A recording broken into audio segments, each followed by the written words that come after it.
حقیقت قرآنی کا مذاق اڑا سکے، کوئی ایک ذہن نہ ہوگا جو استہزاء کر سکے، کوئی ایک آدمی نہیں ہوگا کسی مومن کو ستا سکے، ہاتھ سے ستائے یا زبان سے ستائے، ممکن نہیں ہے۔ اور جب دونوں آیتیں ایک بات کو کہہ رہی ہیں کہ ایک ایسا روز آنے والا ہے، ایک ایسا دن آنے والا ہے، ہم آپ سے وعدہ کریں اور نہ آئیں تو ہم وعدہ خلافی کرنے والے کہے جائیں گے، آپ ہم سے وعدہ کریں اور آپ نہ آئیں تو آپ پر الزام دروغگوئی کا لگایا جائے گا۔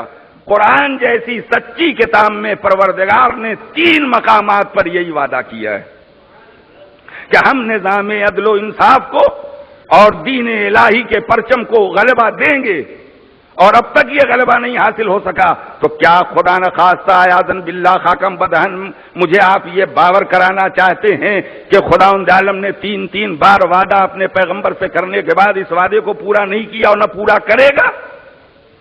اگر نہیں پورا کیا ہے اور آئندہ بھی خدا نہ خواستہ آپ یہ کہتے ہیں نہیں پورا کرے گا تو یہ بتائیے اسلام اور ایمان میں باقی کیا؟ جب اللہ ہی سچا نہ رہ جائے گا، جب قرآن ہی کی صداقت باقی نہیں رہ جائے گی تو باقی کیا رہ جائے گا؟ لہذا دونوں آیتیں اس بات کا اعلان کرتی ہیں ایک روز فتح آنے والا ہے، ایک روز نجات آنے والا ہے، ایک روز سکون آنے والا ہے، ایک روز انصاف آنے والا ہے صاحبان ایمان کے لیے، حاملان قرآن کے لیے، صاحبان اسلام کے لیے، فرزندان توحید کے لیے، فرزندان توحید کے لیے، اور موالیان محمد و آل محمد علیہ الصلوۃ والسلام کے لیے، سجدہ گزاروں کے لیے وہ روز نجات ہوگا، اعمال صالح کرنے والوں کے لیے وہ روز نجات ہوگا۔ ہاں روز عذاب ہوگا باطل کے لیے، باطل پرستوں کے لیے، دشمنان حال کے لیے، قرآن مجید کی تکذیب کرنے والوں کے لیے، نماز کا اور آل محمد کی محبت کا مذاق اڑانے والوں کے لیے وہ روز عذاب ہوگا۔ تو ایک ایسے روز عذاب استیصال کا، ایک ایسے روز عذاب استیصال کا ہم کو اور آپ کو انتظار کرنا پڑے گا۔ ایک ایسا عذاب، ایک ایسا عذاب کا دن جس دن کسی بھی کافر کا ایمان اس کے لیے سود مند نہ ہو، اور جس دن کسی کافر کو مہلت نہ دی جائے۔ ہم نے تاریخ میں ایک ایسا واقعہ ننھا سا عذاب استیصال کا دیکھا ہے جس دن جناب نوح اپنا سفینہ بنا کے چلے تھے، اپنا سفینہ بنا کر جناب نوح علیہ نبینا علیہ الصلوۃ والسلام چلے تھے۔ یہ باطل کے لیے روز عذاب تھا، یہ باطل پرستوں کے لیے روز عذاب تھا، یہ حقائق دینی کا مذاق اڑانے والوں کے لیے روز عذاب تھا۔ سفینہ لے کے چلے تو اس سفینے نے اب یہ نہیں پلٹ کے دیکھا خود نوح جیسے نبی کی بیوی آئی یا نہیں آئی، پلٹ کے یہ نہیں دیکھا نوح جیسے نبی کا بیٹا آیا یا نہیں آیا۔ تو یاد رکھیے روز نجات ایک اعلان ہوگا، لیسا من اہلک، یہ تمہارے اہل سے نہیں ہے، اور جب یہ تمہارے اہل سے نہیں ہے، نوح کا اپنا بیٹا اگر قرآن کہہ دے انہ عمل غیر صالح، اس لیے یہ تمہارے اہل سے نہیں ہے کہ یہ عمل غیر صالح ہو چکا ہے۔ دیکھ رہے ہیں کہ وہاں بیٹھا ہوا ہے پہاڑ پر اور کہتا بابا ہمیں پہاڑ بچا لے گا۔ ممکن ہے آپ کو خوشی ہو رہی ہو، چلو کم بخت ڈوب مرا اچھا ہی ہوا، خوشی تو مجھے بھی ہے ایک تھوڑے سے صدمے کے ساتھ، کم بخت ڈوبا تو ڈوبا، اچھا ہوا ڈوبا، مگر جہاں جا کے ڈوبا اس ڈوبنے والے نے دوسروں کو راستہ بتا دیا۔ اگر ڈوبنا ہے جہنم میں جانا ہے تو نبی کا ساتھ چھوڑ کے سیدھے پہاڑ پر آ جانا، یہیں سے سیدھا کوئی راستہ جہنم کو جا رہا ہے، یہیں سے سیدھا کوئی راستہ عذاب الہی تک جا رہا ہے۔ اور آخر سفینہ نوح نے نہ زوجہ نوح کی پرواہ کی، نہ فرزند نوح کی پرواہ کی۔ میں اپنے نفس سے کہتا ہوں، اپنے نفس خبیث سے کہتا ہوں، اپنے مردہ ضمیر سے کہتا ہوں، اپنے خابیدہ شعور سے کہتا ہوں، اپنی کچلی فکر سے کہتا ہوں، اپنی گمراہ عقل سے کہتا ہوں، آپ سے نہیں کہتا۔ آپ مجھے معاف فرمائیے گا، میں تقریر امام زمانہ علیہ الصلوۃ والسلام کے جشن ولادت کے سلسلے میں کر رہا ہوں۔ میں نے امام زمانہ علیہ الصلوۃ والسلام جل اللہ تعالی فرجہ شریف کے لیے جو حدیثیں پڑھی ہیں، جو الفاظ مجھے یاد ہیں، اس میں نبی کریم صلی اللہ علیہ وآلہ وسلم روحی وارواح العالمین علیہ الفدا کا مشہور و معروف فقرہ ہے جو آپ بھی جانتے ہیں اور مجھ سے بہتر جانتے ہیں۔ وہ آنے والا جب آئے گا الذی یملأ الارض قسطا وعدلا کما ملیت ظلما وجورا، وہ آنے والا آئے گا سکہ چلانے اپنے نام کا نہیں آئے گا، تخت شاہی بچھانے نہیں آئے گا، تاجے زرنگار پہننے نہیں آئے گا، وہ خزانے جمع کرنے نہیں آئے گا۔ اس آنے والے کا ایک مقصد نبی کریم کی حدیث نے، جسے الحمدللہ شیعہ سنی محدثین نے اپنی ضخیم حدیث کی کتابوں میں درج کر کے ثواب حاصل کیا ہے۔ حضور نے فرمایا اس آنے والے کا ایک ہی مقصد ہے، ایک ہی کام ہے، اس کام کو سنو، یاد کر لو، یملأ الارض قسطا وعدلا کما ملیا ظلما و جورا۔ یہ زمین آج ظلم و جور سے جس طرح بھری ہے، ظلم و جور کا خاتمہ کر دینے کے بعد اس تنگنائے عالم کو وہ عدل و انصاف کے جوہر سے بھر دے گا۔ حدیث میں عجیب و غریب فقرے ہیں، لفظیں ہیں، کما ملیت ظلما و جورا، نہ ظلم باقی رہے گا، نہ جور باقی رہے گا۔ ظلم کسے کہتے ہیں اور جور کسے کہتے ہیں؟ اگر آپ باریک بینی سے لغت کا سہارا لیں گے تو آپ کو معلوم ہوگا، ظلم کہتے ہیں کسی کا حق چھین کر کھا لینا، کسی کا حق چھین کر اپنے تصرف میں لے آنا، اور جور اس ظلم کو کہتے ہیں جو چھینا ہوا مال اپنے دوستوں کو دے دینا، احباب کو دے دینا، چمچوں کو بمبئی کی زبان میں دے دینا اور کھلا دینا۔ میرے نبی کریم نے فرمایا وہ آنے والا ہر ظلم کا خاتمہ کرے گا، اس مال کو بھی واپس لے گا جو چھین کے تم اپنے اوپر صرف کر رہے تھے، اس مال کو بھی واپس لے گا جسے تمہارے چمچے کھا رہے تھے۔ کوئی ظلم اس دنیا میں باقی رہنے والا نہیں ہے۔ واہ واہ کی صدائیں بعد میں، میں کہوں گا آپ بھی غور کیجئے، ہم نے کسی مولوی کا حق تو نہیں چھینا ہے، ہم نے کسی مسجد کا حق تو نہیں چھینا ہے، ہم نے کسی عزاخانے کا حق تو نہیں چھینا ہے، ہم فرزند ہیں، بیٹے ہیں، ہم نے والدین کا حق تو نہیں ضائع کیا ہے، ہم شوہر ہیں تو کسی بیوی کا حق تو نہیں ضائع کیا ہے، ہم باپ ہیں تو ہم نے اولاد کا حق تو نہیں ضائع کیا ہے، ہم پڑوسی ہیں تو پڑوسیوں کو حق تو نہیں ضائع کیا ہے، ہم بھائی ہیں تو بھائی کا حق تو نہیں ضائع کیا ہے۔ اگر ہم نے کوئی حق ضائع کیا ہے تو یہ کہنا حضور تشریف لائیں، سرکار تشریف لائیں، عجل اللہ تعالی فرجہ الشریف، تو میرے امام کا نہ آنا، میرے امام کا ظہور نہ کرنا یہ رحمت ہے بے ایمانوں کے لیے۔ اب سے توبہ کر لو، اب سے صراط مستقیم اختیار کر لو، اب سے دین کی پابندی کر لو، قبل اس کے کہ لا ينفع الذین کفروا ایمانہم ولا هم ینظرون۔ وہ دن آئے، وہ روز نجات آئے، وہ روز فتح آئے، جس دن پھر توبہ تلا کرتے رہو گے تو اس کی سنوائی نہ ہو سکے گی، ایمان لاؤ گے تو تمہارے لیے سود مند نہ ہو سکے گا۔ سچ ہے آپ کو اور ہمیں حق نہیں ہے، انتظار کا تو کسے حق ہوگا؟ مگر برادران عزیز ہمیں خود بھی سوچنا چاہیے، کہیں خدا نخواستہ ایسا تو نہیں ہے کہ وہ آ جائیں تو ہمارے لیے مصیبت ہو جائے۔ سوچئے، ہم سب سوچیں، اپنے اپنے گریبان عمل میں منہ ڈال کر سوچیں ہم پر کس کا حق باقی ہے اور کس کے حق کو ہم نے ادا کیا ہے۔ یاد رکھیے اگر خدا نخواستہ آنے والا عیاذاً باللہ خاکم بدہن رشوت لیتا ہوتا منوا لیتے، گھوس لیتا راضی کر لیتے، خوشامد پرست ہوتا تو اس کی جوتیوں پہ سر رکھ دیتے، کچھ کسی طرح رام ہو سکتا تو ہم اسے منا لیتے، مگر آنے والا پوتا ہے اس علی ابن ابی طالب کا جس نے اپنے حقیقی بھائی عقیل کو ایک حبہ نہ دیا۔ آنے والے آتے ہیں اور آ کر یہ کہتے ہیں یا علی ہم آپ سے کچھ گفتگو کرنے کے لیے آئے ہیں، اور کہہ تب رہے ہیں جب میرا مولا بیت المال میں بیٹھا ہوا حساب اور کتاب میں منہمک ہے۔ جیسے ہی آنے والوں نے کہا ہم آپ سے کچھ گفتگو کے لیے آئے ہیں، حضرت علی نے رجسٹر بند فرمایا، چراغ بجھا دیا، فرمایا کہو کیا کہنا ہے، کہو کیا کہنا ہے۔ کہیں گے یا علی اندھیرے میں اب کیسے گفتگو کریں، چراغ تو بجھا دیا آپ نے۔ فرمایا بات یہ ہے گفتگو ہماری تمہاری ذاتی ہے، یہ چراغ بیت المال کے تیل سے جل رہا ہے، یہ مال خدا ہے، ذاتی گفتگو میں ہم اس مال کو ضائع نہیں کر سکتے۔ جشن اللہ آپ کو مبارک کرے، خوشیاں مبارک کرے، مسرتیں دہچند کرے، خداوند عالم آپ کے عریضوں کو قبول فرمائے۔ میری اتنی دعاؤں کے ساتھ صرف اتنی عاجزانہ گزارش ہے، پہچان کر عریضہ بھیجو، پہچان کر اجل اللہ تعالیٰ فرجہ شریف کرو۔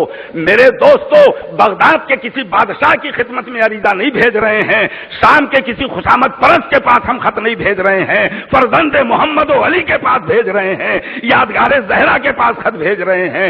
کائنات کی عدالتوں کا جو مرکز و محور بنا ہے، ہم اور سلطان عصر رواں کی خدمت میں اپنا عریضہ بھیج رہے ہیں، جو دل کی تحریریں پڑھتا ہے، جو دل کے رازہائے سربستہ کو جاننے والا ہے۔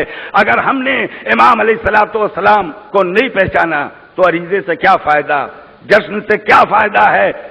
اس لیے کہ اگر وہ آ گئے تو پھر کیا ہوگا۔ اور تیسری آیت قرآن مجید کی، کاش قرآن کے پڑھنے والے دم تلاوت بصارت کے ساتھ بصیرت بھی استعمال کرتے۔ قرآن حکیم ارشاد فرماتا ہے وَإِذْ أَخَذَ اللَّهُ مِيثَاقَ النَّبِيِّينَ لَمَا آتَيْتُكُم مِّن كِتَابٍ وَحِكْمَةٍ ثُمَّ جَاءَكُمْ رَسُولٌ مُّصَدِّقٌ لِّمَا مَعَكُمْ لَتُؤْمِنُنَّ بِهِ وَلَتَنصُرُنَّهُ قَالَ أَقْرَرْتُمْ وَأَخَذْتُمْ عَلَىٰ ذَٰلِكُمْ إِصْرِي قَالُوا أَقْرَرْنَا قَالَ فَاشْهَدُوا وَأَنَا مَعَكُم مِّنَ الشَّاهِدِينَ۔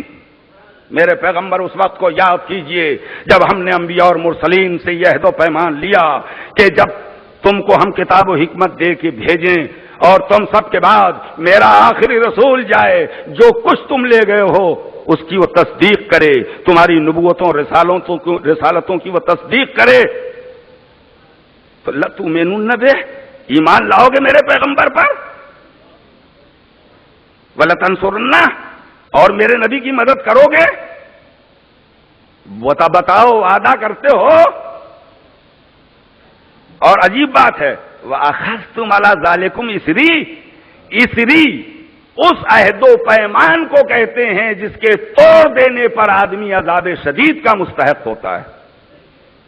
تم مجھ سے وعدہ کرتے ہو میرے نبی کی مدد کرو گے، ایمان لاؤ گے، اور مجھ سے ایسا عہد و پیمان کرتے ہو کہ اگر یہ عہد و پیمان تم نے توڑ دیا تو نبوتیں کیسی، رسالتیں کیسی، پھر عذاب شدید کا آدمی مستحق ہو جائے گا۔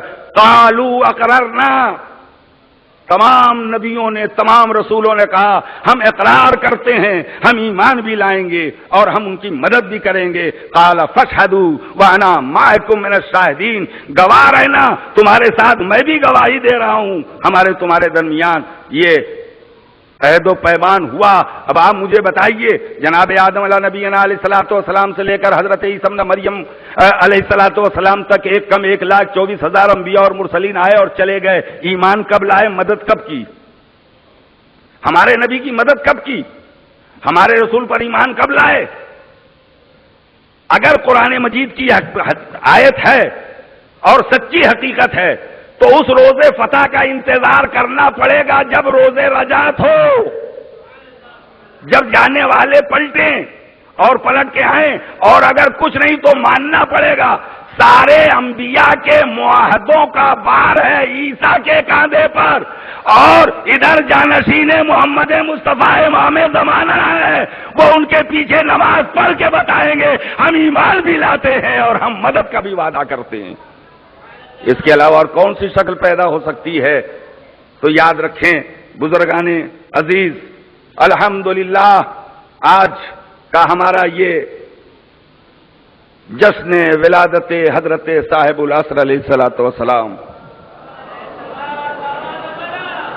خود ہمارے معاشرے اور ہمارے سماج میں جتنی عیدیں آتی ہیں ان تمام عیدوں کی روح ہے، خلاصہ ہے، جان ہے۔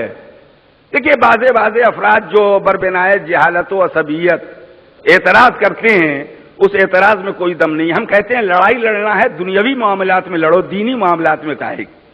لوگ کہتے ہیں یہ سب سے بڑی عید کیسے ہے؟ جب عید اکبر پیغمبر نے 18 ذی الحجہ غدیر کو قرار دے دیا تو آپ اسے سب سے بڑی عید کیسے کہتے ہیں؟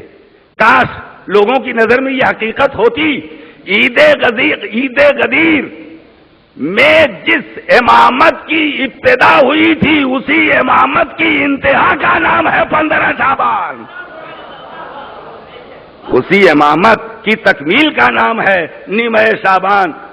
اور بعض لوگ جو دل سے مانتے ہیں مگر حنجرے سے لفظیں نہیں نکل رہی، اقرار نہیں کر پا رہے ہیں ہاں کوئی امام ہے، ہاں وہ آئیں گے، تو اس کی بنیادی وجہ یہی ہے وہ جب حقیقت کو تو تسلیم کر لیتے مگر جب پلٹ کے دیکھتے ہیں اگر انہیں تسلیم کر لیں تو علی کو خلیفہ بلا فضل ماننا پڑے گا تو بیچارے پریشان ہو جاتے ہیں. یہ تو سارا اثاثہ تباہ ہو جائے گا، یہ تو سارے کیے دھرے پہ پانی پھر جائے گا.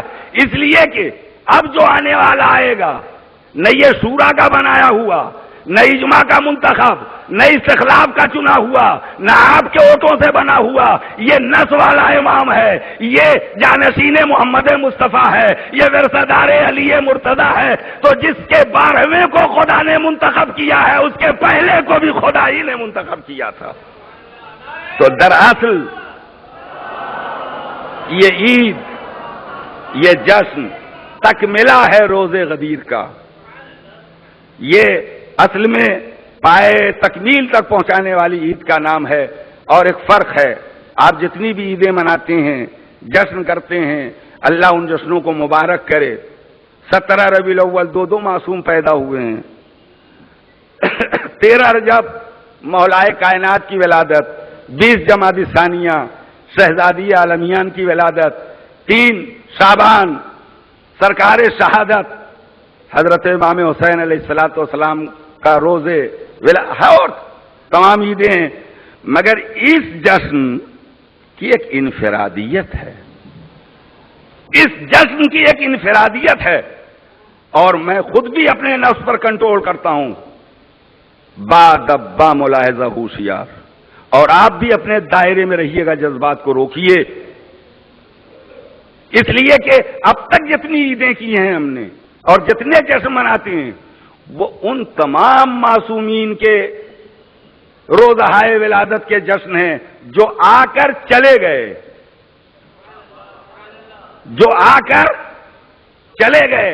ان پر موت طاری ہو چکی مگر الحمدللہ یہ روز ولادت اور یہ جشن ولادت امام زمان علیہ الصلوۃ والسلام اس سلطان عصر رواں کا ہے، اس بادشاہ وقت کا ہے، اس کائنات کے فرما روا کا ہے جو آج بھی زندہ ہے، جو آج بھی موجود ہے، جو آج بھی ہمارے حرکات و سکنات کا نگراں ہے. خدا نہ خواستہ دکھانے کا جذبہ نہ ہو، سنانے کا جذبہ نہ ہو، جذبہ ریاکاری نہ ہو، اس لیے کہ یہ وہ بادشاہ نہیں ہے جو درہم و دینار قبول کرتا ہو سلامی میں. یہ خلوص کا تحفہ قبول کرنے والا ہے، یہ تقوی کا تحفہ قبول کرنے والا ہے. محفل کیجئے تو خلوص کے ساتھ، قصیدہ پڑھیے تو خلوص کے ساتھ، تقریر کیجئے تو خلوص کے ساتھ، اور تقریر سنیے بھی تو خلوص کے ساتھ. لوگ کہتے ہیں جشن کو کامیاب بنائیے، محفل کو کامیاب بنائیے. لوگ عام طور پر کہا کرتے ہیں کامیاب کیا بنائیے؟ کہیں روحانیت کا جشن اور اجتماع بھی کامیاب بنایا جاتا ہے؟ وہ تو از خود کامیاب ہوتا ہے. مجمع کی کامیابی نہیں بناتی، تقریر کی خوبی کامیابی نہیں بناتی، بلکہ اگر صاحبان خلوص اور تقوی ہیں تو از خود وہ جشن کامیاب ہے. اور اگر نہیں ہے خدا نہ خواستہ اور بہت بڑا مجمع ہو تو اس سے کچھ حاصل نہیں ہے. اور ہم انتظار کر رہے ہیں، آپ انتظار کر رہے ہیں. ابھی آپ نے نظم میں بھی سماعت فرمایا، ہم دیدے دل فرش راہ کی ہیں مولا آئیے، ہم آنکھیں بچھائے ہیں آقا. مت بولو جھوٹ، مت بولو جھوٹ. دیدے دل بچھائے ہوتی دنیا تو امام آ چکے ہوتے. اگر آنکھیں فرش راہ کیے ہوتے امام آ چکے ہوتے. یہ جشن مناتے ہی اس لیے ہیں دل کا کھوٹ دور کرو. دل میں روحانی بیماریاں، بغض و عناد و حسد کی جتنی ہوں انہیں دور کرو. آخری تاجدار آئے تطہیر آنے والا ہے، آخری تاجدار آئے تطہیر آنے والا ہے. فرش راہ کیے ہیں دیدے دل. یہ کیا مغل اعظم اکبر کے جناب کے درگاہ یا اس کے دربار کا قصیدہ پڑھا جا رہا ہے؟ یہ غوث علام الغیوب کے نمائندے کا جشن ولادت ہے، اس کے سامنے جھوٹ نہیں چلنے والا ہے۔ ہر نظم پھاڑ کے پھینکو جس میں جھوٹ ہو، ہر تقریر کنڈم کرو جس میں جھوٹ ہو، اور خدا سے دعا کرو پروردگار ہماری زبان میں وہ طہارت پیدا کر دے کہ امام اپنے غلاموں کی فہرست میں ہمارا نام لکھ لیں۔ دل کیسے ہم نے فرش راہ کیا ہے؟ نہیں کیا ہے۔ مولا ہم قصوروار ہیں آپ کی بارگاہ عصمت میں، مولا ہم جشن ولادت نہیں منانے آئے ہیں، آپ کی بارگاہ طہارت میں توبہ کرنے آئے ہیں، استغفار کرنے آئے ہیں، ہماری توبہ کو قبول فرمائیے۔ آپ کو خون حسین کا واسطہ، آپ کو رباب کی بدات علی اصغر کا واسطہ، ہماری زبان میں طہارت دیجیے۔ ہمارے